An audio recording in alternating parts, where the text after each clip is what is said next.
আসসালামু আলাইকুম। আজকে আমরা আসলাম গুমতি নদীর চরে। এই পানি হলো নদীর পানি। অতিবৃষ্টির কারণে এই পানিগুলা পানি বেড়ে চর অবধি এসে পড়ছে। এক প্রকার বন্যা বলা যেতে পারে, ছোটোখাটো বন্যা।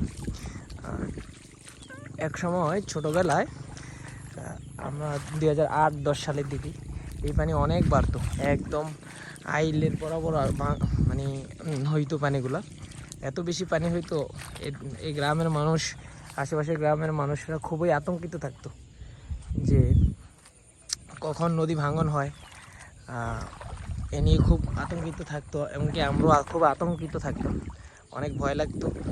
কিন্তু এখন আর এই ভয়টা নাই আমাদের মাঝে।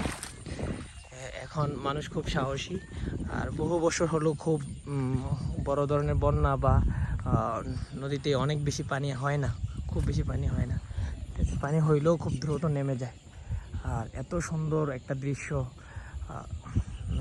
এখানে আছে আমাদের এক ছোটো ভাই নাইম, তাকে নিয়ে আসছি আমরা।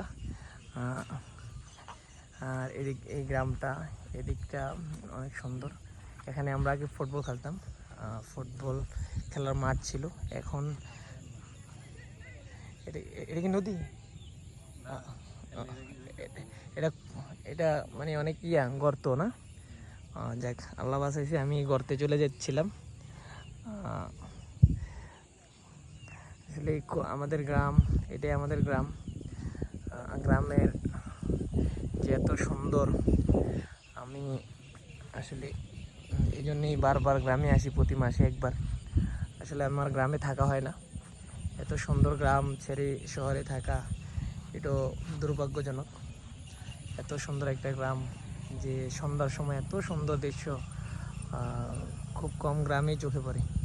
আর আমাদের গ্রামের চারিপাশ গাছগাছালিতে ভরপুর, এত সুন্দর, মাঝখানে ঘরবাড়ি। আর এই গ্রামের মানুষ খুবই শান্তপ্রিয়, কোলাহলপূর্ণ, খুব কোলাহল নাই বললেই চলে। এই গ্রামের ছেলেরা ঠিক আছে, সবসময় রাত্রে সন্ধ্যার সময় নদীর উপর আড্ডা মারতে পছন্দ করে। তো মাগরিবের আজান হয়ে যাচ্ছে ইনশাআল্লাহ, তো আমরা ভিডিও অফ করে দিচ্ছি। আপনারা আমাদের সাথেই থাকবেন ইনশাআল্লাহ, চ্যানেলটাকে সাবস্ক্রাইব করবেন। পরবর্তী আরও সুন্দর সুন্দর ভিডিও নিয়ে অবশ্যই উপস্থিত হওয়ার চেষ্টা করবেন ইনশাআল্লাহ। আসসালামু আলাইকুম।